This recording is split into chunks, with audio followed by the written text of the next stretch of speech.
अनंतापुरी पुण्यभूमि पवित्र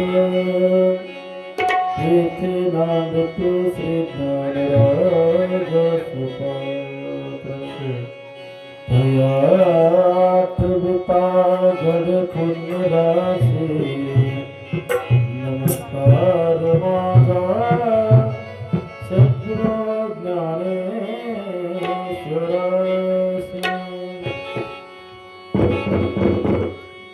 वक्रतुंड महाकाय सूर्यकोटि समप्रभा निर्विघ्नं कुरु मे देव सर्वकार्येषु सर्वदा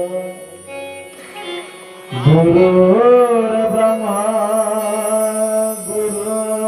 गुरुर्विष्णु गुरुर्देवो महेश्वरा गुरुर्साक्षात् परब्रह्म तस्मै श्री गुरुवे नमो नमः पुंडलिकावरधर विठ्ठल श्री ज्ञानदेव तुकाराम पंढरनाथ भगवान मावडी ज्ञानेश्वर महाराज की जय जगद्गुरु तुकाराम महाराज गोपाल कृष्ण भगवान की जय।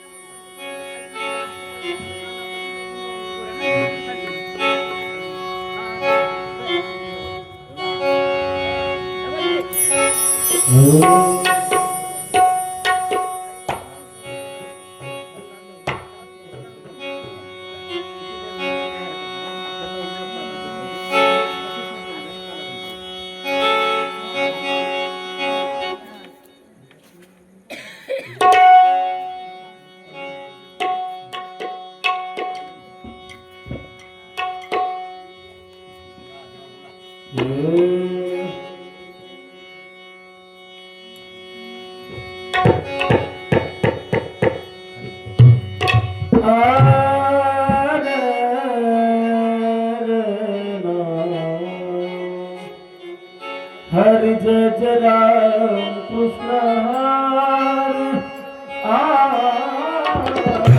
हरि जय जय राम कृष्ण हरि हरि जय जय राम कृष्ण हरि हरि जय जय राम कृष्ण हरि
जय जय राम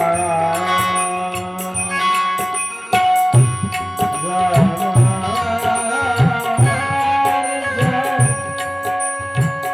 जय जय राम हरि जय जय हरि जय जय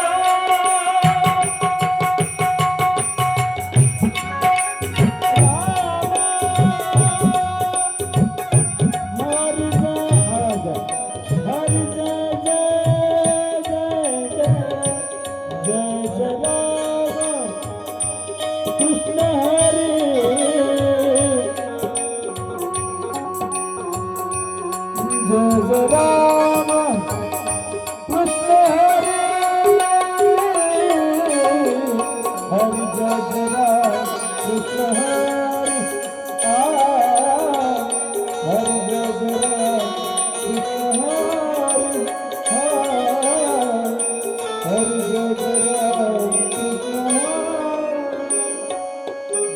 जय राम वाणीचा आवाज सोडा हरी जय जय राम कृष्ण हरी वाणीचा कृष्ण हरी जय जय राम कृष्ण हरी हरी जय जय राम कृष्ण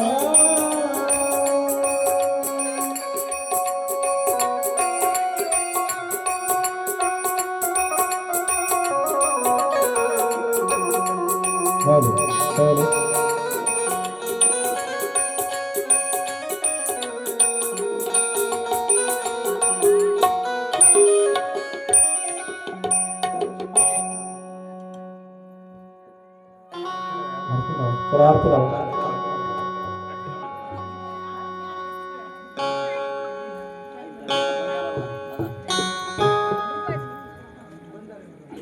आधी ठीक होता असा बंद झाला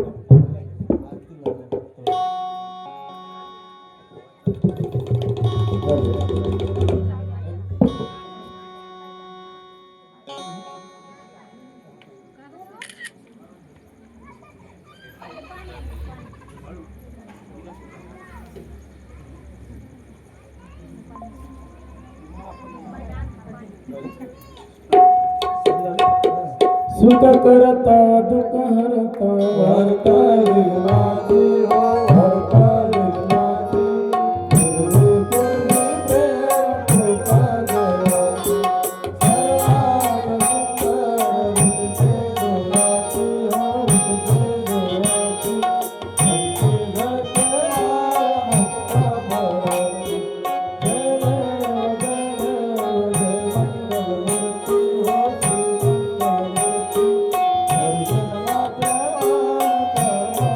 जयाची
हॅलो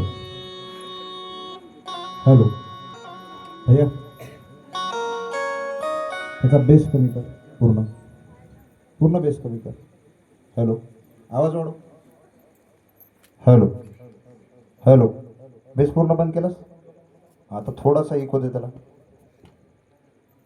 हॅलो हॅलो आता थोडा गेन वाढव. हॅलो हॅलो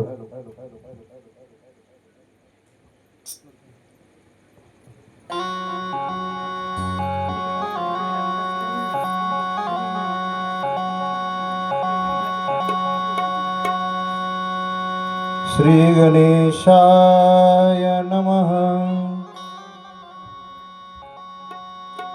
श्री सरस्वते नमः.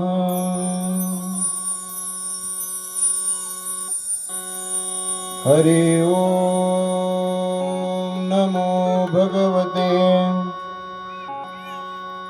वासुदेवाय. हरि ओम नमो भगवते वासुदेवाय. हरि ओम नमो भगवते वासुदेवाय.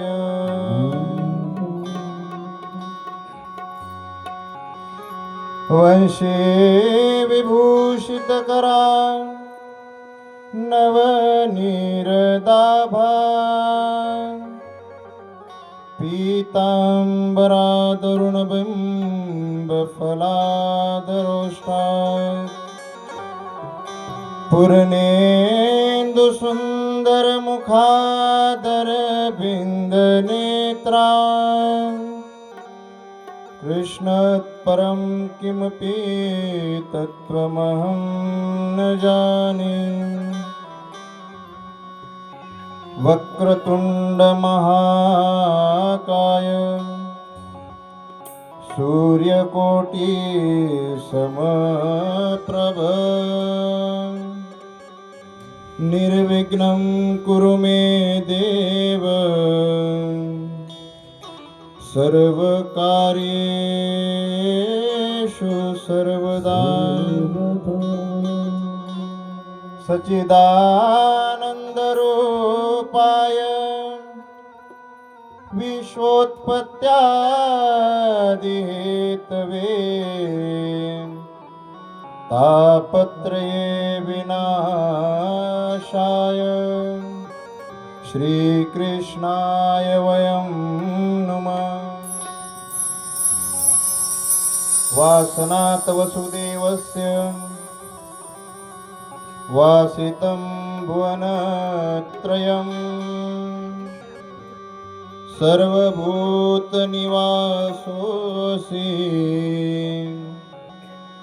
वासुदेव नमोऽस्तु ते. नमोऽस्तु ते विशालबुद्धे नमोऽस्तु ते व्यास विशालबुद्धे. फुल्लारविन्द यतपत्रनेत्र येन त्वया भारततैलपूर्ण प्रज्वालितो ज्ञानमय प्रदीप. यं प्रव्रजन्तमनुपेतमपेतकृत्यं द्वैपायनो विरहकातराजुहाव पुत्रेति तन्मयतया तरोभिनेदोस् तं सर्वभूतहृदयं मुनमानितोऽस्मि. या कुन्देन्दुतुषारहारधवला या शुभ्रवस्त्रावता या वीणावर दंडमंडित करा, या श्वेत पद्मासना, या ब्रह्माच्युत शंकर प्रभूतिभिर्देवे सदा वंदिता, सा मा पातु सरस्वती भगवती निःशेषजाड्यापहा। गुरुर्ब्रह्मा गुरुर्विष्णू गुरुर्देवो महेश्वरा, गुरु साक्षात् परब्रह्म तस्मै श्री गुरवे नमः। आइए हनुमंत बिराजिए, कथा करो मति अनुसार, प्रेम सहित गादी धरो, जय जय पवन कुमार। सियावर रामचंद्र भगवान की जय, पवन सुत हनुमान की जय, उमापति महादेव गोपाल कृष्ण भगवान की जय, श्री सुखदेव मुनि महाराज की जय, सब संतन की जय, सब भक्तन की जय। जय जय श्री राधे, जय जय श्री राधे, जय जय श्री राधे।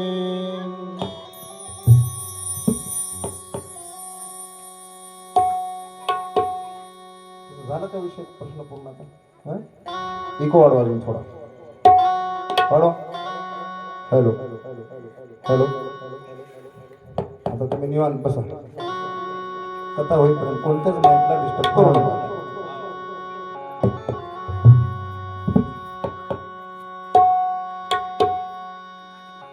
श्री राधे राधे गोविंद गोविंद राधे राधे राधे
नारायण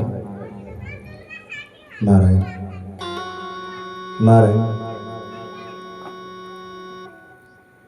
अखिल कोटी ब्रह्मांड नायक नंद आनंद कंद गोपालचंद्र ब्रिजलालाचे वाङ्मय प्रतिस्वरूप असणारं श्रीमद भागवत महापुराण आज दादा त्याचा इको बंद करा आणि याचा गेन वाढव थोडा.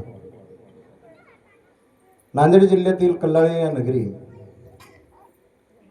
अखंड हरिनाम सप्ताह सोबतच श्रीमद भागवत ज्ञान यज्ञ सोहळा आपल्या गावच्या सर्व युवकांच्या अथक प्रयत्नानं आणि तुम्हा सर्वांच्या मनोकामनेनं आणि सगळ्यात महत्वाचं म्हणजे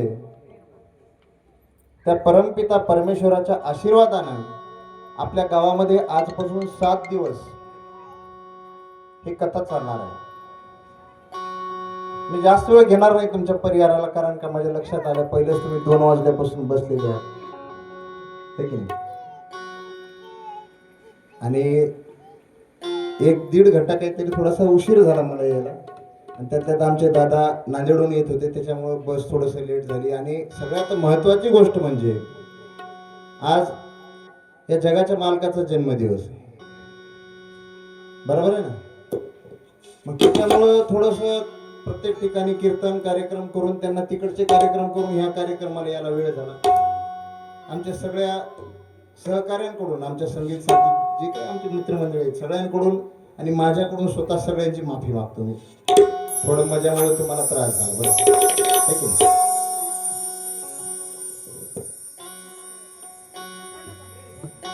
आपल्या गावचं एक वैशिष्ट्य आहे महाराज, मराठवाड्यामध्ये आपलं गाव फेमस आहे बरं का.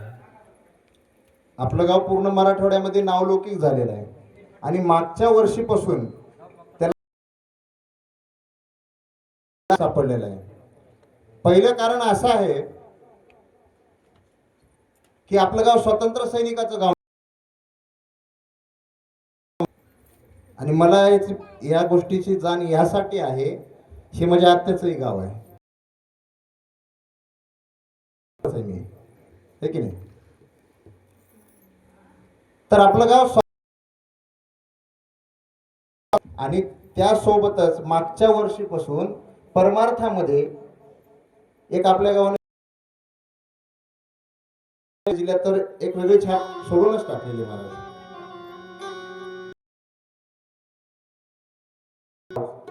आणि देशसेवेमध्ये ओतप्रोत झालेला गाव म्हणून या दोन्ही दृष्टिकोनातून आपल्या गावची ओळख आहे. सर्वजण एकदा स्वतःच्या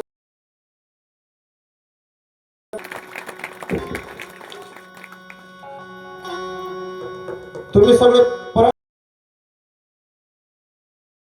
त्याचं कारण असं, आता हे तुम्हाला पाठ झाले कीर्तनकारी तेच म्हणतात तुम्ही भांडलो होणार बोलणाऱ्यापैकी, म्हणजे महाराज ह्या दृष्टीतून बघण्यापेक्षा माझं काय मत आहे, भगवंताला जर आपण कृष्ण देव म्हणून बघलं तर आपल्याला दर्शन घ्यावं लागते, आणि काना म्हणून जर गेलं तर त्याला कुरवळता येते, लक्षात घ्या. तर माझा भाव तेच राहील. कथेमध्ये मी तुमच्या लेकरासारखाच बोलेन. तिला थोडासा रिप्लाय देत चला, त्याला प्रतिसाद देत चला, लक्षात घ्या. 2 वाजता महाराज 1:30 वाजता जेवण करून 2 ला येऊन बसल्या, 1.5 तास लेट आल्या, तुम्ही 3:30 की नाही 5 पर्यंतचा टाइम आहे, 5 पर्यंत हा असंच म्हणायचं. राधे राधे म्हणा म्हणलं की असंच राधे राधे म्हणायचं. महाराज इथं कुंभमेळ्याला कोणी गेलं होतं का आपल्यामध्ये? अच्छा, एक दादा गेले होते. अजून कोणी महिलापैकी कोणी गेलं नाही? ठीक आहे. तर महाराज आपले पाप धुण्यासाठी, आणि ज्यांचे पाप नसतील, ज्यांचे पाप नसतील त्यांनी पुण्य कमवण्यासाठी कुंभमेळ्यात गेलेले आहे, स्नान करण्यासाठी.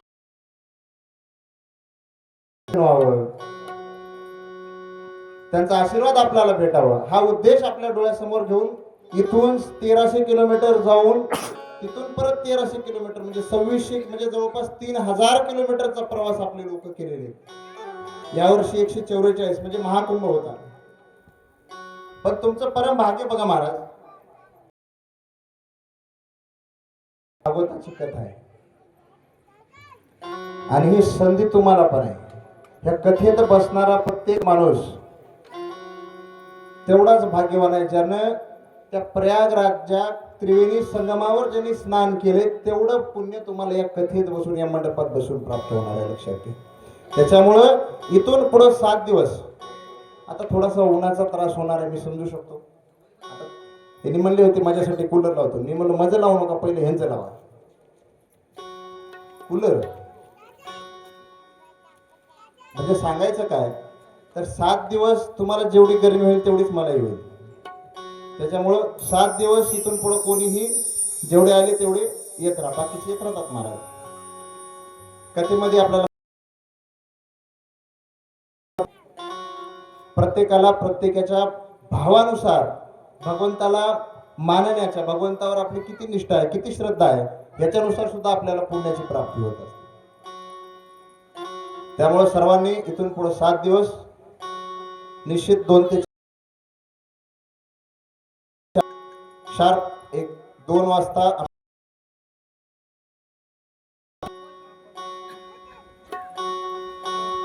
आता कथेला आपण हात घालण्याच्या आधी कथा चालू करणार. सर्वांनी लक्ष द्या.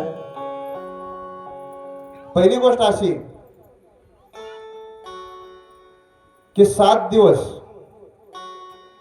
आपण असं कुठलंही काम करायचं नाही जे या मंडपात अपवित्र असेल. म्हणजे थोडक्यात सांगणं म्हणजे आता व्यासपीठावर बसून मला बोलताना कीर्तन थोडं मोकळं बोलतो. थंड गरम आपल्या गावात जर शक्य असेल तर आता तुम्ही तुमच्या सगळ्या हातात कारभार आहे. त्याच्यामुळं घरी जर कोणी आणत असेल, खायची काही वस्तू असेल, नॉनव्हेज वगैरे कुठल्याच गोष्टी आपण घरामध्ये सगळ्या गोष्टी बाध्य करायच्या महाराज. कारण हे जे पुण्य तुम्ही इथं जमा करून जाता घरी गेल्याच्या नंतर ते क्षीण होऊन जाते महाराज, लक्षात घ्या.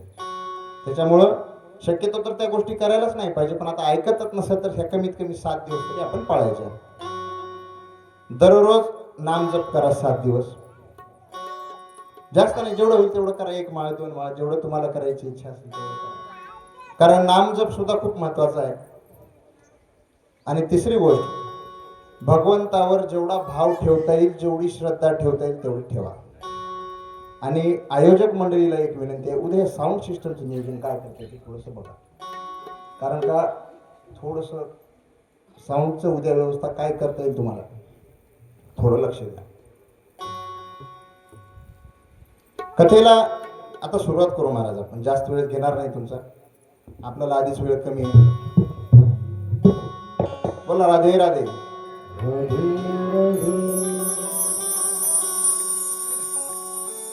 महाराज श्रीमद भागवत महापुराण. बसवा माहिती बसवा, खाली तिला बसू द्या, बस ना. काय पहिला दिवस म्हणले की सगळ्या गोष्टी सहन कराव्याच लागतात, आडी अडचणी येतात, साऊंडची अडचण राहते. ते नवीन संसार चालू झाल्यावर या भानगडी जशा राहतात की नाही, कधी मिरचू सापडते तर मीठ सापडणार, मीठ सापडलं तर जिरे सापडणार, तसा कारभारही राहते कथेचा. आणि हे काय सोपं काम आहे काय? एखाद्या वेळेस संसार सरळ चलते, ते कथा सरळ चालणार, सोपं नाही खेळ म्हणा. राधे राधे. हेच पुण्य घेऊन जायचंय, काही सोबत नाही जाय, लक्षात ठेवा. तर आपल्याला महाराज, मी आता जास्त वेळ घेणार नाही, मला बोलायचा पर्याय खूप जास्त द्यायचा होता. मग मी अर्धा तास मला बोलायचं, तुमच्यासोबत संवाद साधायचा होता, पण आता तेवढा वेळ नसल्यामुळे मी जास्त वेळ घेत नाही. महाराज एकदा पृथ्वीवर सर्व ऋषी मुनी ब्रह्मदेवाकडे गेलेले आहेत महाराज. आणि ब्रह्मदेवाकडे जाऊन ब्रह्मदेवाला म्हणतात की देवा, या पृथ्वीवरील सर्व पुण्य क्षीण होत चालले, भगवंताचं नाम संकीर्तन नाही, भगवंताची कथा नाही, भगवंताच्या लीलांचं गुणगान नाही. मग हे आम्हाला करण्यासाठी आम्हाला कुठेतरी पृथ्वीवर एखादी अशी जागा द्या ज्या जागेवर बसून आम्ही भगवंताचं नाम संकीर्तन करू, भगवंताचं चिंतन करू, भगवंताला आम्ही भजू. असं म्हणल्याच्या नंतर भगवंताने म्हणजे ब्रह्मदेवाने आपलं चक्र सोडलं आणि चक्र सोडून सगळ्या ऋषीमुनीला सांगितलं की म्हणले जिथं पृथ्वीवर हे चक्र जाऊन थांबेल त्या ठिकाणी ती जागा एकदम पुण्य पवित्र आहे, त्या ठिकाणी तुम्ही जा आणि तिथून तुम्ही तिथं तुमचं नाम संकीर्तन, भगवंताचं चिंतन जे करायचं तुम्ही करू शकता. असं म्हणल्याच्या नंतर सर्व ऋषीमुनी महाराज त्या चक्राच्या भोवती फिरायला लागले. चक्र पूर्ण पृथ्वीभोवती फिरते आणि ऋषीमुनी त्याच्या मागे लागलेले आहेत, लक्षात घ्या. आणि ऋषीमुनी मागे लागल्याच्या नंतर ते चक्र येऊन नैमिषारण्यामध्ये थांबलं आणि नैमिषारण्यामध्ये सूतजींना व्यासपीठावर बसवून 88,000 शौनक ऋषी तिथं कथा ऐकत आहेत महाराज, लक्षात घ्या. असं व्यासपीठावर बसवलेलं आहे सूतजींना आणि खाली शौनक ऋषी बसलेले आहेत आणि शौनक ऋषी बसलेले असताना शौनक ऋषी सूतजींना म्हणतात, काय म्हणतात, ही कथा जी आहे ना समजून घेण्याची सोपी पद्धत आहे महाराज, एकदम सोपी. जर तुम्ही जास्त क्लिष्ट विचार केला, जास्त अवघड विचार केला तर कथा लक्षात राहत नाही. या कथेमध्ये आपल्याला 7 दिवसामध्ये कथा पूर्ण आपल्या बुद्धीमध्ये बसावं, आपण पूर्ण कथेचा अभ्यास व्हावा हे अपेक्षित नाही. पण कथेतले काही मर्म असे आहेत की ते मर्म मात्र आपल्याला आयुष्यभर आपल्या संसारामध्ये सुद्धा आपला संसार सोपा करण्यासाठी, भगवंताचं नाम चिंतन करण्यासाठी ते आपल्याला उपयोगी ठरतात, लक्षात घ्या. सर्वोच्च सत्ता आहे महाराज त्या परमेश्वराची, तुमची आमची नाही. इथं बक्कळ सत्ता दी आहे, सत्ता जे सत्तेत लोक आहेत ते खूप आहेत, पण हे कोणाचीही सत्ता कायम नाही. पण एकच सत्ता अशी आहे जी सत्ता सर्वोच्च आहे. आमचे गुरुजी नेहमी एक उदाहरण देतात महाराज. एखादा जर महात्मा आपल्या गावच्या शेजारून जर गेला की नाही, एखादा जर महात्मा, एखादा पुण्यवान माणूस आपल्या गावच्या शेजारून गेला तर त्या महात्म्याच्या, त्या जे काही संत महात्मा जो कोणी असेल त्याच्या शरीराला स्पर्श केलेली हवा जर आपल्या गावात आली तर गावचे विचार बदलण्याची ताकद त्या हवेमध्ये होती महाराज. त्याचं कारण एवढंच आहे की ती हवा त्या संताच्या, त्या महात्म्याच्या अंगाला स्पर्श केलेली महाराज, लक्षात घ्या. सांगायचं काय तर एवढी पुण्यवान असणारी ती हवा ते फक्त कशामुळे झाली, संतांच्या स्पर्शामुळे झाली. विचार करा, तुमच्या गावात 7 दिवस कथा आहे तर त्याचं पुण्य तुम्हाला किती लागेल, त्याच्यामध्ये किती ताकद असेल की आपल्या गावचं वातावरण बदललं पाहिजे, लक्षात घ्या. त्याच्यामुळं सर्वांनी लक्षपूर्वक ऐकायचं. महाराज जेव्हा नैमिषारण्यामध्ये 88,000 ऋषी बसलेले आहेत आणि 88,000 ऋषी बसलेले असताना समोर सूतजी बसलेले आहेत. सूतजींना प्रश्न विचारतात.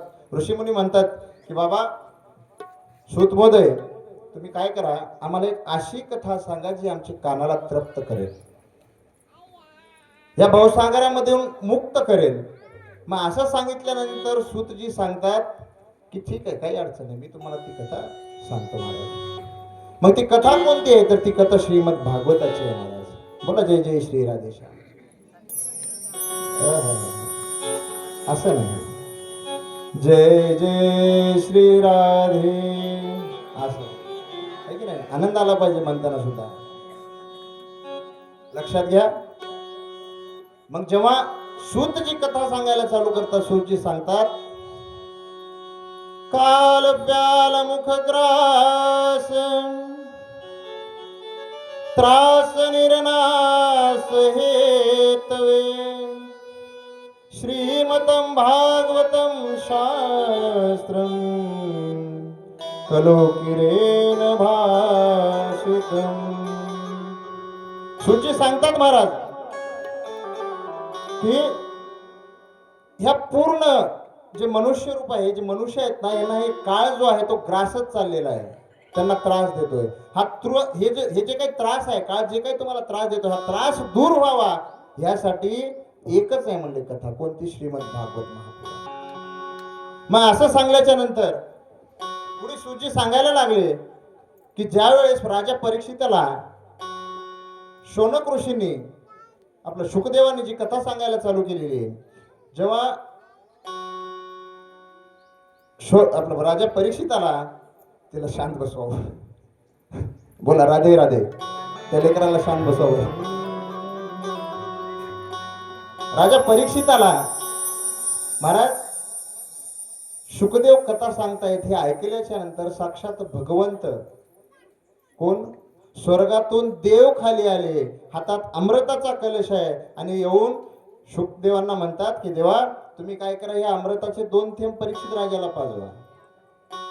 आणि 2 थेंब पाजवल्यावर परीक्षित राजा अमर होतील. कारण का, परीक्षित राजाला 7 दिवसामध्ये तक्षक नाग चावून मृत्यू यावा असा शाप मिळाला होता. का मिळाला का नाही आपल्याला पुढे बघायचं. मग महाराज असं म्हणल्याच्या नंतर शुकदेवांना राग आला महाराज त्या गोष्टीचा. म्हणजे देव तुम्ही छली आहेत, म्हणजे तुम्ही कपटी आहेत.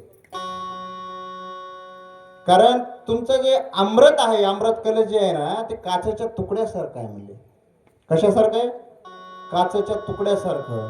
आणि श्रीमद भागवत जे आहे, तर ते श्रीमद भागवत एका मौल्यवान रत्नासारखं आहे. कारण तुम्ही दोन्ही आपल्या उन्हामध्ये धरा, काचेचा तुकडाही उन्हामध्ये धरा आणि एखादा मौल्यवान हिरा उन्हामध्ये धरा, दोघंही चमकतात. पण ह्याचा अर्थ असा नाही की ते काचेचा तुकडा आणि ते हिऱ्याची किंमत आपण एकमेकांच्या बरोबर तुलना आपण एकमेकांच्या बरोबर करू शकत नाही महाराज, लक्षात घ्या. म्हणजे एवढं मौल्यवान असणार आहे श्रीमद भागवत आहे.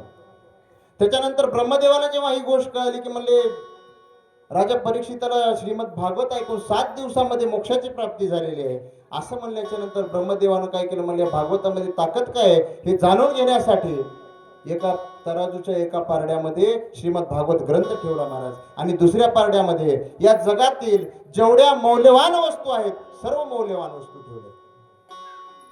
मग पारडं कोणतं जड व्हायला पाहिजे, ज्याच्यामध्ये सोनं चांदी सगळे शास्त्र पुराण हिरे माणिक मोती पाचू जेवढ्या काही मौल्यवान वस्तू आहेत ते ठेवलेले आहेत. ते पारडं महाराज वर झालं आणि श्रीमद भागवताचं पारडं खाली गेलेलं. लक्षात घ्या, एवढा मौल्यवान ग्रंथ आहे. सांगायचं काय तर भागवताच्या महात्म्यामध्ये आपण प्रवेश करतोय. सध्या एखादी गोष्ट एखादी व्यक्ती आपल्याला आवड नाही. उदाहरणामध्ये लग्न ठरलेलं आहे बघा, आता सध्या लग्नाचं सीझन आहे, माझ्या लक्षात आलं, मी तुम्हाला थोडं सांगतो. आपण एखाद्या मुलाला सांगतो मुलगी काय करते, बाबा मुलगी असे असे चांगलं काम करते, दिसायला सुंदर आहे. हे काय, तिचं महात्म्य नाही, तिचं वर्णन आहे. महात्म्य एखाद्या महान वस्तूचं महान व्यक्तीचं असते. आपल्या संसारात महात्म्य नसते, वर्णन असते. मग महाराज हे जे महात्म्य आहे ना, श्रीमद भागवत महापुराण किती महत्वाचं आहे हे जाणून घेण्यासाठी महात्म्य जाणून घेणं गरजेचं आहे. मग एके दिवशी असं सांगत असताना सूतजी जे आहेत ते शौनक ऋषींना सांगतायत की एवढंच नाही, ब्रह्मदेवानं तर ही तुलना केलेलीच आहे. त्याच्या पुढे जाऊन सांगायचं झालं तर देवर्षी नारद जे फिरत असतात सारखे, त्यांनी सुद्धा हे 7 दिवसाची पूर्ण कथा ऐकली. म्हणजे मग शौनक ऋषी विचारायला लागले, म्हणजे नारदाला तर वेळच भेटत नाही, त्यांनी 7 दिवस एका ठिकाणी राहून कशी काय कथा ऐकली असेल गड्या, ते आम्हाला सांगा बरं महाराज. आणि ते सांगायला चालू केल्याच्या नंतर सूतजी सांगायला लागले महाराज, लक्षात घ्या बरं का. बोला जय जय श्रीराधे. थोडीशी साथ द्या महाराज.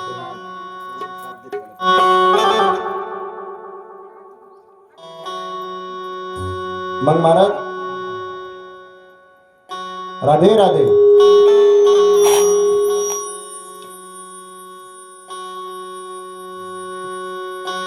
आपल्या शेतामध्ये तुम्ही कधी बघा, पीक तयार झाल्याच्या नंतर एक वेळ अशी येते, ते कापणीच्या आधी पूर्ण वाळलेलं नसते बरं. ते पीक पूर्ण वाळलेलं नसते, त्याची काय म्हणतो आपण, त्याचं खळं करता येत नाही.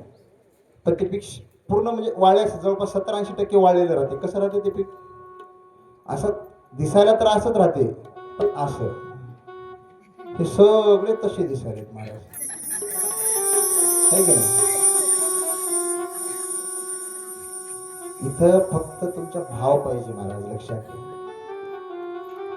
तुम्हाला सांगू, मीराबाई असं जर बसली ना, ऊन वारा पाऊस पाणी काही बघायचं नाही, फक्त आणि फक्त भगवंताचं नाम चिंतन करत गेलं. आणि एवढं नाम चिंतन केलं, एवढं नाम चिंतन केलं, अहो साक्षात विष पियाला दिलं.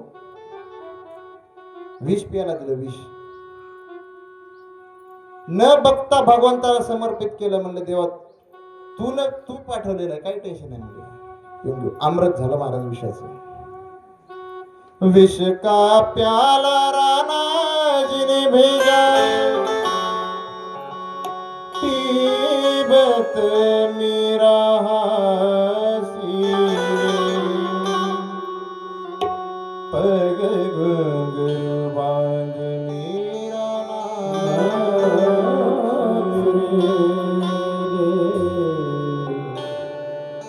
विषाचा प्याला पिऊन घेऊन सुद्धा पायात घुंगर बांधून भगवंताचं नाम स्मरण करत नाचावं. काय ताकद आहे महाराज भक्तीमध्ये, लक्षात घ्या.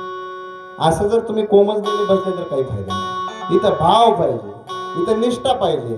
7 दिवसात आज या व्यासपीठावरून तुम्हाला सर आज इथे एवढेच आहेत ना, एवढ्यापैकी काय करा तुम्ही 10 लोकांनी एक प्रयोग करून बघा. तुमच्या मनात प्रयोग करा. यथेच्छ तुम्हाला जे पाहिजे, जे तुमची इच्छा अपेक्षा जे काही असेल आजपासून ठरवा, ठरलेले नियम पाळा. 7व्या दिवशी जर तुम्हाला त्या गोष्टीची प्रचिती नाही आली ना महाराज, मग तुम्ही मला बोला. ताकद आहे, फक्त तुम्हाला मानावं लागेल. जळी स्थळी काष्टी पाशाणी देव आहे, मान्य आहे मला, पण त्याला मानेपर्यंत तिथे देव नाही. कोणाला मंदिरामध्ये मूर्ती दिसते, कोणाला देव दिसते. आपण मंदिरात गेल्याच्या नंतर काय म्हणता, देव म्हणत नाही, मूर्ती खूप सुंदर आहे म्हणतात. नाही म्हणत. मग तुम्ही मूर्ती बघायला गेला तर तुम्हाला तुमची इच्छा कशा काय पूर्ण होती. देव तुम्हाला कसा भेटेल, मूर्तीच भेटेल की, आहे की नाही. मग तुम्हाला मूर्ती भेटते ना मंदिरामध्ये. इथं भाव पाहिजे, आणि भाव असेल तर निश्चित तुम्हाला तुमच्या कार्यामध्ये तुमच्या जे काही इच्छा असतील महाराज, देव तुम्हाला पूर्ण करण्यात मदत करते. भाव के भूखे है भगवान, भाव के भूखे है भगवान, भाव के भूखे है भगवान, भाव के भूखे है भगवान, भाव के भूखे है भगवान, भाव के भूखे है भगवान, भाव के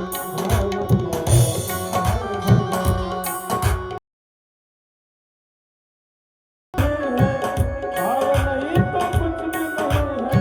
लाख करो गुणगान, भाव के भूखे है भगवान, भाव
भाव के भूखे भगवान. देवाला फक्त भाव पाहिजे, फक्त भाव. एक भावावर सुद्धा आमचे गुरुजी उदाहरण देतात नेहमी. एकदा काय झालं म्हणे, एक माणूस छत्री आणायला चालला होता म्हणे बाजारामध्ये. काय आणायला चाललाय? छत्री. पावसाळ्याची दिवस येतात, छत्री आणायला चाललाय. आणि छत्री आणायला जात असताना ते बायकोला विचारला, म्हणले अहो छत्री आणायला जायचं, तुम्ही चलता का सोबत? तसं म्हणल्याच्या नंतर बायको म्हणली, बाबा नाही नाही, छत्री आणायचं होतं, तेवढ्या छोट्या कामाला कशाला जावं? बायाचं काम मोठं असते. म्हणजे बायचं म्हणण्यापेक्षा माझ्या मायमाऊलीचं काम मोठं असते. भाजीपाला आणायचं म्हणजे छोट्या छोट्या गोष्टीमध्ये ते काय भाव करतात. मग महाराज त्यानं म्हणला, ठीक आहे काही अडचण नाही, तू थांब घरी, मी जाऊन येतो. म्हणजे काही अडचण नाही. आणि हिंग जाताना एक गोष्ट लक्षात ठेवा. म्हणजे काय, बाजारात जे भाव म्हणल, किती सांगायचं त्याचा? समजा जर बाजारात छत्री 20 रुपयाला म्हणली, तुम्ही 10ला मागायची. कितीला मागायची? 10 रुपयाला. भोळा बाबडा नवरा लक्षात ठेवला, म्हणजे ठीक, काही हरकत नाही. जेवढ्याला त्याने किंमत सांगल तेवढ्याला त्याच्या अर्ध्याला मी मागणार. लक्षात घ्या. मग असं म्हणल्याच्या नंतर बाजारात गेला महाराज, छत्रीच्या दुकानला गेला. छत्रीच्या दुकानला गेल्याच्या नंतर त्याने बघितली, एक छत्री आवडली त्याला. म्हणले किती रुपयाची?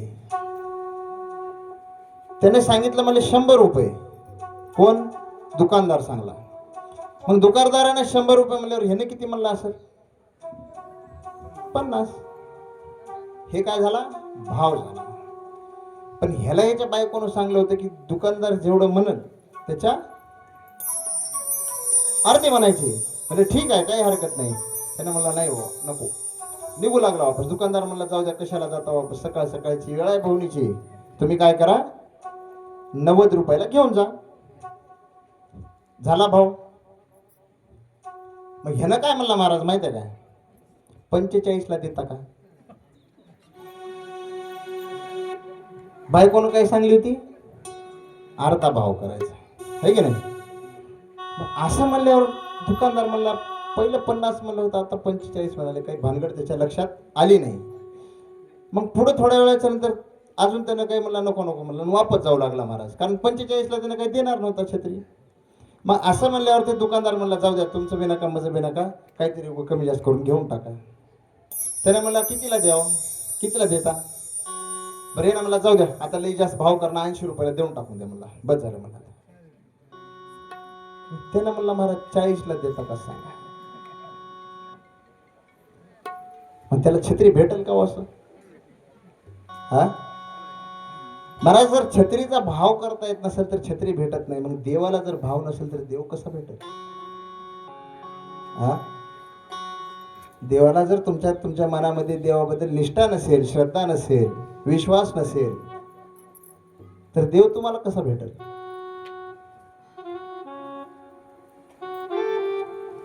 एका समुद्रामध्ये म्हणजे असं फिरायला गेलेले एक जोडपं होतं महाराज. आणि ते जोडपं फिरायला गेल्याच्या नंतर समुद्रामध्ये अचानक लाटा यायला चालू झाल्या. नाव हेलकावे खाऊ लागली. म्हणजे भाव ठेवल्याच्या नंतरचे परिणाम काय आहेत आपल्याला थोडक्यात सांगतो मी. आणि जेव्हा लाटा मोठमोठ्या येऊ लागल्या, सगळे नाव मधले घाबरले महाराज. पण एकच मायमावली होती, निवांत बसून नामचिंतन चालू आहे.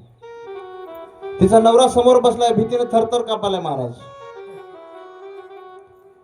मग असं झाल्याच्या नंतर नवरा आपल्या बायकोला विचारला, म्हणला अगं हे सगळे येडे आहेत का? म्हणलं ती एवढ्या अडचणीच्या ठिकाणी इथं समुद्रामध्ये आज जगतो की मरतो ह्याची शाश्वती नाही, इथं सुद्धा तू नामचिंतन करायलीस बाई. मग असं म्हणल्याच्या नंतर त्या बाईनं सांगितलं महाराज, त्या माया माऊलीनं सांगावं की तुम्हाला विश्वास या नावाड्यावर आहे. कोणावर? ज्याने नाव चालवतो त्याच्यावर तुम्हाला विश्वास आहे म्हणून तुम्हाला भीती आहे. मला माझा विश्वास, माझा भाव ह्या जगाच्या चालकावर आहे, मला कशाची भीती आहे? लक्षात घ्या. जर त्याची इच्छा असेल आज मरायची, आज डुबायची नाव, तर निश्चित तुम्ही काही प्रयत्न करा, नाव डुबणार आहे. आणि त्याची इच्छा असेल वाचवायची, आणि सुनामी जरी आला तरी नाव डुबणार नाही महाराज. हे परिणाम कशाचा आहे तर फक्त आणि फक्त भक्तीचा आहे, तुमच्या मनात असणाऱ्या भावाचा. बोला राधे राधे. असं हे भाव पाहिजे, है की नाही. मग महाराज शौनक ऋषी 88,000 शौनक ऋषीला जेव्हा सूतजीला विचारतात की म्हणतात मुनिवर, अहो नारदजी तर एका ठिकाणी 5 मिनिटं बसत नाहीत, त्यांचे पाय एका ठिकाणी 5 मिनिटं थांबत नाहीत, ते 7 दिवस कसे काय कथा ऐकले.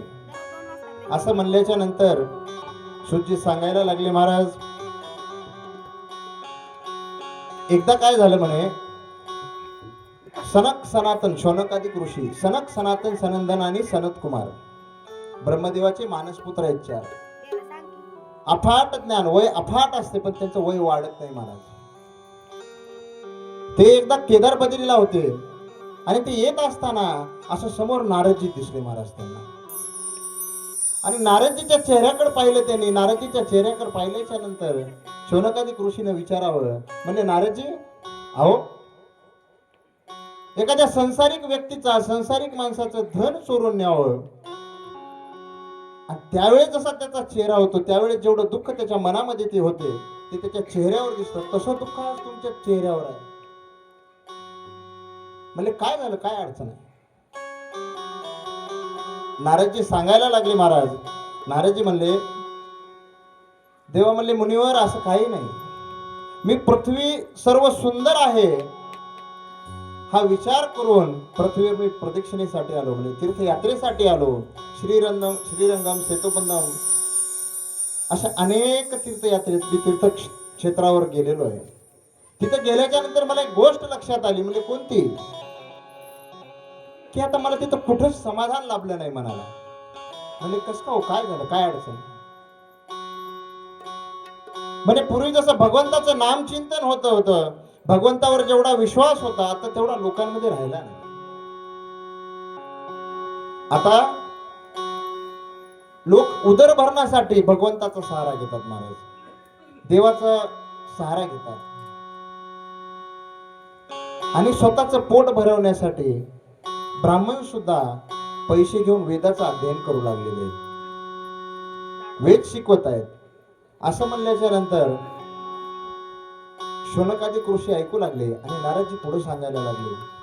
नारदजी म्हणले हे मला असमाधान कुठंच भेटलं नाही. म्हणले आता जिथं भगवंताने लीला केलेल्या आहेत त्या ठिकाणी तरी आपल्याला समाधान भेटावं, ह्या अपेक्षेने ह्या इच्छेने मी वृंदावनात गेलो महाराज.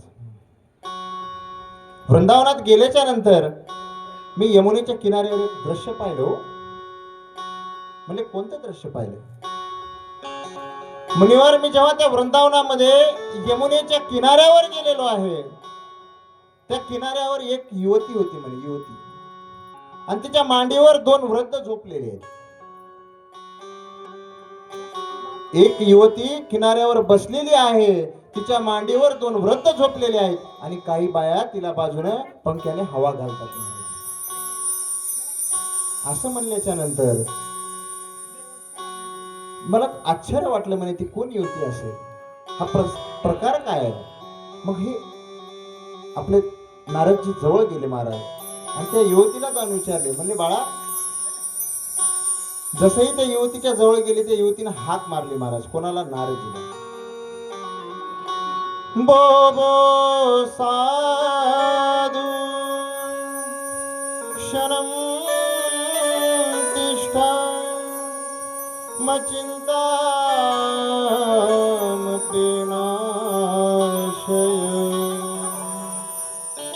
ओ साधू महात्मे, हो साधू बाबा,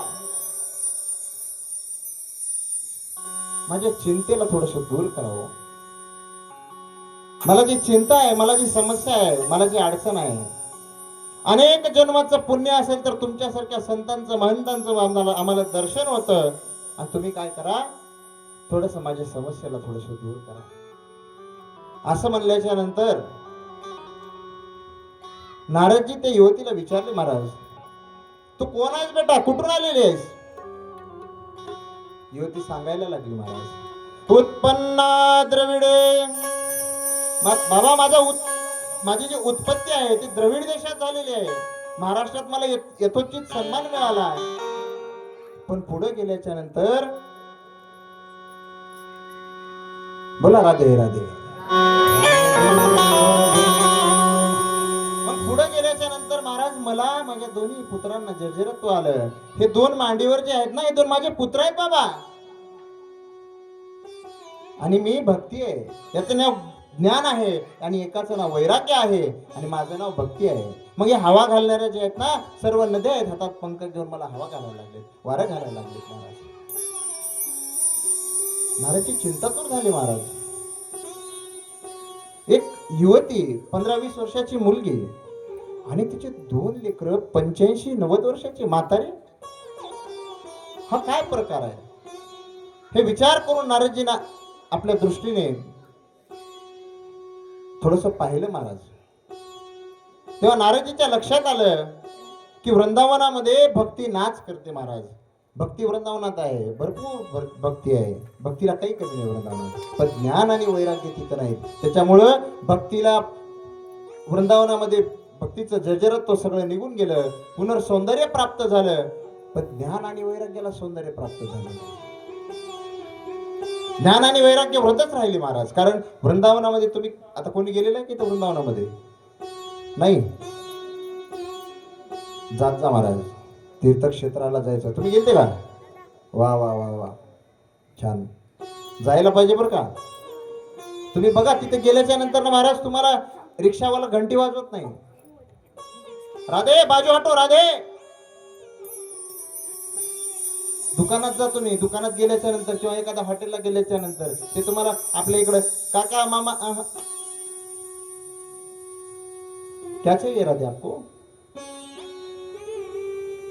क्या चाहिए. म्हणजे भक्ती प्रत्येकाच्या तोंडावरती तर राधा राहतात. तुम्ही जेव्हा वृंदावनात जाता ना महाराज, आपसुकच तुम्हाला त्या भक्तिमय वातावरणामध्ये तुम्हाला भक्तीची अनुभूती येते महाराज. लक्षात घ्या. आता तुम्ही तर गेलेले आहेत. आता ह्या सप्त्यामध्ये ह्या 7 दिवसामध्ये भगवंताला विनंती करायची, म्हणायचं देवा तुम्ही सगळ्यांनी मी की एवढं आयुष्य अखंड शेतात खपलो देवा, या संसारासाठी मेलो, आता मला वृंदावनाचा वास दे म्हणायचा. वृंदावनामध्ये राहायची व्यवस्था कर, तिथं मला बोलव, तिथं माझी सेवा घडू दे, तुझ्यासाठी माझ्या हातून तुझी सेवा घडू दे, अशी प्रार्थना करायची महाराज. आणि मनातून केलेली प्रार्थना भगवंत ऐकतो बरं. भगवंताला आपण मागताना काय मागतो? लहान लेकरू जर चाललं मंदिरात देवा घेऊन तर आपण सांगतात देवा मला सुखी ठेव. जायचं देवाच्या पायावर डोकं ठेवायचं आणि काय म्हणायचं? देवा मला सुखी ठेव. नाही महाराज, भगवंताला तुम्ही काहीही मागा, पण असं मागा जे भगवंताच्या पायापाशी तुम्हाला घेऊन जाईल. लक्षात घ्या. त्यावेळेस तुम्हाला कोणत्या गोष्टीची गरज नाही. या संसारातले सगळे आशार लोक सगळे तुमच्या मागा लागतात, काही गरज नाही तुम्हाला कोणाच्या मागा लागायची. एवढे दिवस संसारात आपण खटाटोप केली, काय प्राप्त झालो आपल्याला? याचा अर्थ असा नाही की संसार करूच नाही, पण संसारात राहून सुद्धा परमार्थ करता येतो. तर त्यासाठी आपण प्रयत्न करत नाही. तुम्ही बघा 7 दिवस झाल्याच्या नंतर आपल्या लक्षात सुद्धा राहत नाही. फक्त सप्त्याचे 7 दिवस आपण भगवत चिंतन, भगवत नाम. बरं, ही माझा असा हलका अंदाज आहे आणि माझ्या जेवढं मी बघितलेलं आहे, काकड्याला इथे किती लोक येतात? कोणीच येत नाही. का महाराज? अहो कमीत कमी सप्त्याचे 7 दिवस तरी मन लावून काढा. बोला राधे राधे.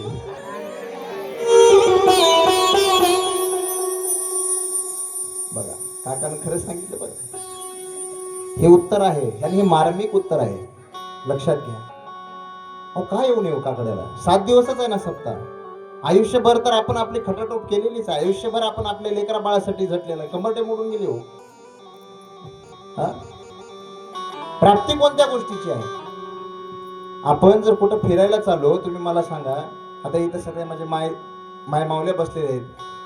आपण जर कोणत्या गावाला चाललो तर किती कपडे बांधतो बॅग मध्ये? बॅग भरते की नाही? मग आपल्याला आपलं जे खरं गाव आहे त्या गावाला जायचं, त्याची बॅग कुठं आहे तुमची? त्या बॅग मध्ये काय आहे तुमच्या? हसण्याची गोष्ट नाही महाराज. या गोष्टीचं थोडं सिंहावलोकन करा, या गोष्टीकडे थोडं बघा, लक्षात घ्या. ती बॅग पहिलं भरा. ह्या बॅग तुमच्या कोणी विचारणार नाही. तुमच्या माघारी सगळं कोणी खाते. कोण आहे इथं तुमचं? कोणी नाही महाराज. प्रत्येक गोष्ट तुम्हाला भगवंताच्या चरणापर्यंत कशी नेईल यासाठी तुम्ही 100% प्रयत्न करत राहा. प्रत्येक गोष्ट संसारातली तुमच्या चरणावर येऊन पडेल महाराज, लक्षात ठेवा. एवढी ताकद आहे. पण आपण त्या गोष्टीकडे दुर्लक्ष करतो महाराज. आणि निश्चितच जेव्हा आता मी वृंदावनात काल परवा गेलो होतो महाराज, विषय आता थोडासा निघला म्हणून सांगून जातो. बोला राधे राधे. आता वाटलं मला छान, म्हणजे कथेत बसल्यासारखं, मलाही सांगल्यासारखं. बरं कसं आहे, तुमचा भाव तयार झाला की मग कथेला रंग येतो महाराज. रंग कोणता येतो माहिती आहे का? कीर्तनाचे रंग नसतात. आताचे कीर्तन वेगळे आणि मी त्याच्या विरोधातलंच आहे. बरं मला ते हसणं वगैरे पटत नाही, हसवणं वगैरे पटत नाही. त्याला एक मर्यादा आहे. पण लक्षात घ्या, हा जो रंग आहे ना महाराज, हा भक्तीचा रंग आहे. कथेमध्ये विनोदाचा रंग येत नसतो. कथेमध्ये भक्तीचा रंग असावा, भावाचा रंग असावा. इथून उठणाऱ्या माणसाच्या मनामध्ये एक थोडासा विचार यावा की आज जाऊन घरी गेल्याच्या नंतर थोडं तरी भगवंताचं नामस्मरण करावं, नामचिंतन करावं महाराज. बोला राधे राधे. मी काल परवा वृंदावनामध्ये होतो महाराज 1.5 महिना. आणि तिथून आल्याच्या नंतर आमच्या दाजीने फोन लावला. आमचे वडजी साईनाथराव, सगळ्यांची ओळख असेलच नाही, तुमच्याच काय क्षेत्र हो. फोन लावला, म्हणले दाजी असं असं आपल्या गावात सप्ताह करायचं. म्हणजे ठीक आहे, काही अडचण नाही. मग म्हणले कथेचा बी कोणी असेल तर सांगा. मी म्हणलो दुसरं कशाला कोणाला देता? भगवंताचा प्रसाद, भगवंताचं भजन, भगवंताचं नाम संकीर्तन आणि दर्शन हे आपण जाऊन लुटून घ्यायचं राहते महाराज, लक्षात घ्या. कोणी आपल्याकडे येईल, हे आपल्यासाठी आहे. इलेक्शनच्या नोटा वाटताना बघा बरं, त्याने येते का घरला? आपण दम धरधरू जाता. 10 वाजता जरी म्हणलं 10ला एकदा जाता, अजून अर्धा तासानं म्हणलं की अजून अर्धा तासानं जाता. कशासाठी? कारण ते पैसे आपल्याला भेटावं म्हणून. तसंच भगवंताचं नाम संकीर्तन, भजन, चिंतन, म्हणजे जे कोणतीही गोष्ट असो जी आपल्यासाठी परमार्थिक आहे, आपल्या आयुष्याला एखादी चांगली गोष्ट, ते जाण्याची जी बॅग आहे ना, त्याच्यात एखादी गोष्ट जर पडत असेल तर स्वतः जाऊन लुटून आणत जा. मी म्हणलं बाबा कथा मीच करतो म्हणलं. त्याने म्हणले दाजी काही हरकत नाही म्हणले, करा बिंदास. दाजी म्हणतात ते प्रेमानं. पण वृंदावनला गेल्याच्या नंतर महाराज मला नेहमी एक गोष्ट वाटते. एक संत आहेत, एक संतांचं एक छोटस भावगीत आहे महाराज.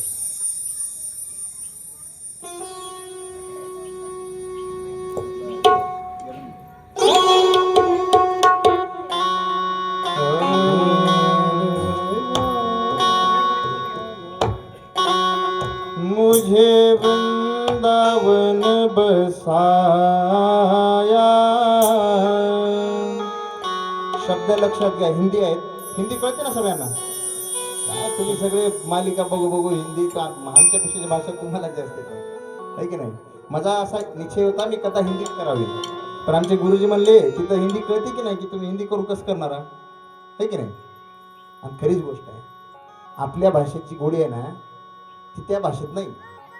कारण इथे लोकही आपली, भाषाही आपली आणि कथाही आपलीच आहे. बरोबर आहे की नाही? बोला राधे राधे. मुझे वृंदावन बसाया,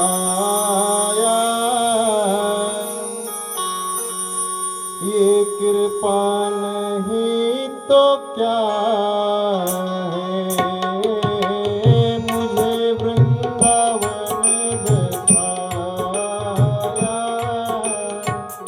ये कृपा नहीं तो क्या है. मुझे वृंदावन बसाया,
म्हणते महाराज?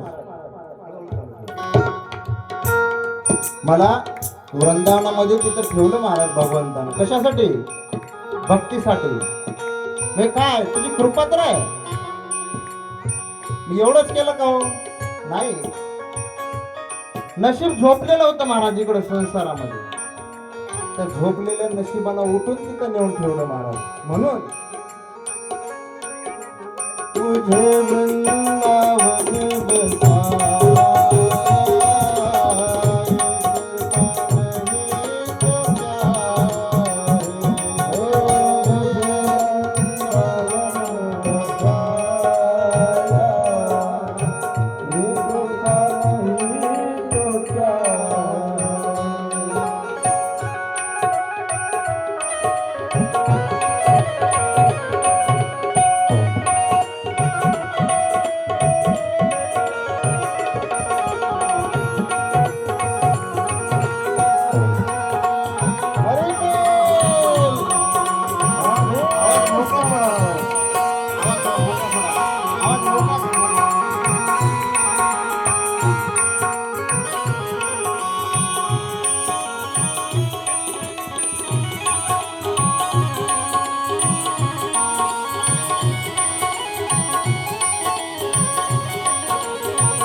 वृंदावनामध्ये वास करणं महाराज भगवंताचीच कृपा आहे बरं का. मग जेव्हा मला नारदजीला कळालं की वृंदावनामध्ये भक्ती आहे पण ज्ञान आणि वैराग्य नाही, मग नारदजीने त्या दोन भक्तीच्या पुत्रांना उठवण्यासाठी अथक प्रयत्न केले महाराज. अनेक ग्रंथ वाचले, 4 वेदाचं पारायण केलं, पण त्या ज्ञान आणि वैराग्याला काही फरक पडत नव्हता महाराज. ते थोडेसे उठायचे आणि लगेच कोलमडल्यासारखे पडायचे. मग या चिंतेने नारदजी काय करावं अशी चिंता करत असताना अचानक आकाशवाणी झाली आणि सांगितलं की महाराज सत्कर्म करा. काय करा? सत्कर्म. सत्कर्म म्हणजे चांगले कर्म. मग सत्कर्म काय करायचे पाहिजे? सत्कर्म तर खूप आहेत. मग हे नारदजीला उलगडणं गेलं महाराज काय करावं. मग ते तिथून निघाले. म्हणले त्या भक्तीला सांगितलं महाराज नारदजीने की बेटा तू चिंता करू नकोस, मी याच्यावर निश्चितच उपाय करतो आणि तुला जी काही समस्या आहे, तुला जी काही जर्जरत्व आलेलं आपलं ज्ञान आणि वैराग्य दोघांनाही मुक्त करतो महाराज.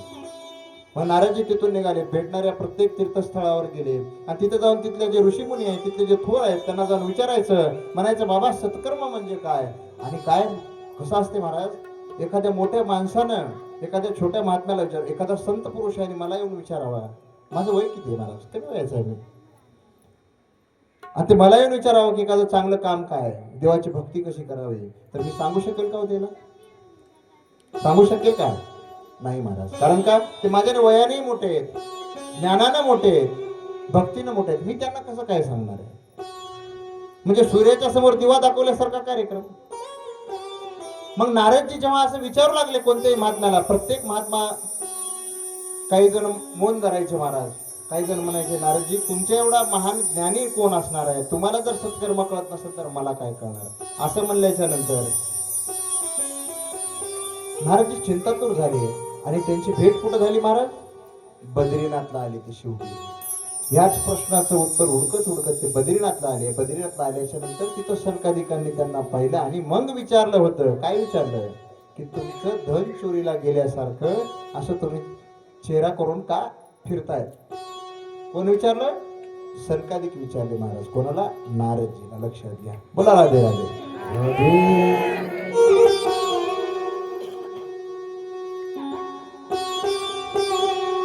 5:10 झाले.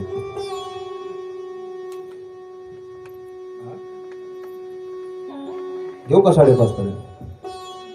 नाही नको, कोणी मान हलवून गेली, जाऊ द्या. नाही राहू द्या, काही हरकत नाही. बोला राधे राधे. एक भजन घेऊ, सुंदर एक गीत, भावगीत. सर्वांनी टाळ्या वाजवायचे आणि आनंद घ्यायचा भावानं. कशाने? छत्रीच्या भावानं नाही, है की नाही? आपल्या मनामध्ये भगवंताबद्दल जसं प्रेम असेल तेवढं प्रेम ते आपल्या भजनातून दिसलं पाहिजे महाराज. लक्षात घ्या.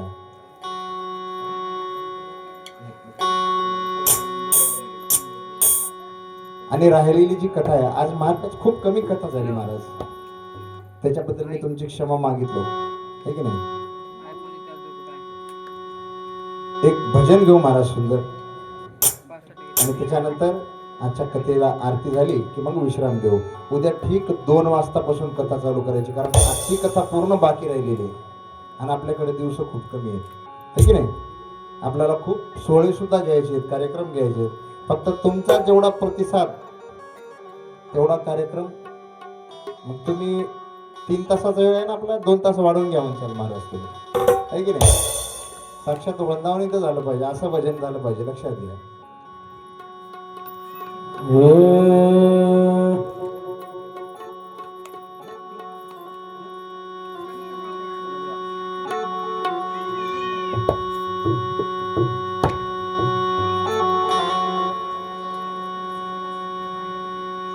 हरी बोला राधे राधे.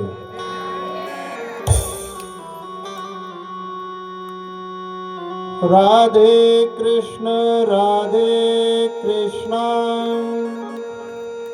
माझ्या मागं तुम्ही म्हणा, मग आपण सगळेजण सोबत म्हणा, आहे की नाही?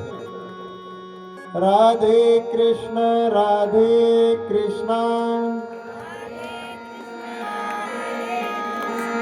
कृष्ण कृष्ण राधे राधे.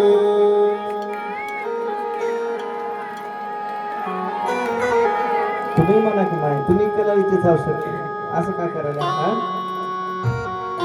मागचे म्हणा, पुढचे म्हणा, म्हणा ना, देवाचं नाव घ्यायला काय पैसे लागत का हो? की नाही? खरंच कडे काय आपण जावंही नाही देवाचे मना, देव चांगला नाही म्हणायला, म्हणायचं मन मोकळेपणाला म्हणायचं. चला टाळ्या वाजवत सुंदर अशा प्रकारे भजन करायचं. राधे कृष्ण कृष्ण कृष्ण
व्हिडिओ कोणाचं तू कर की ये कर मी सांगते इकडे एक थांबा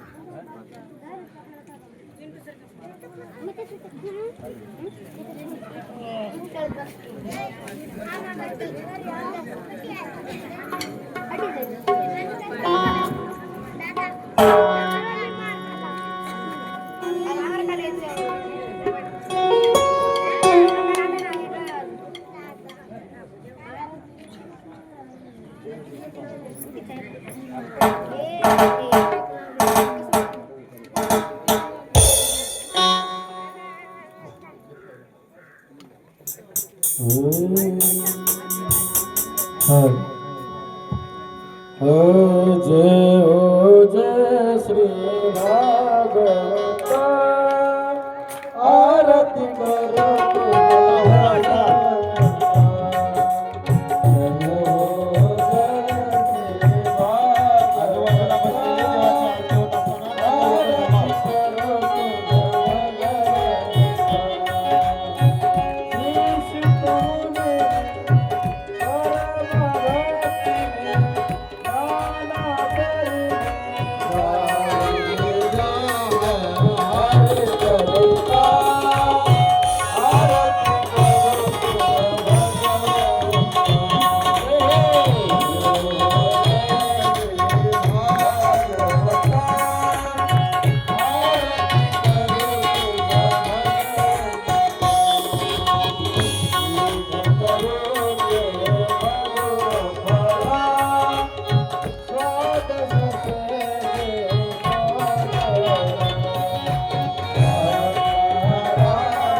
कृष्ण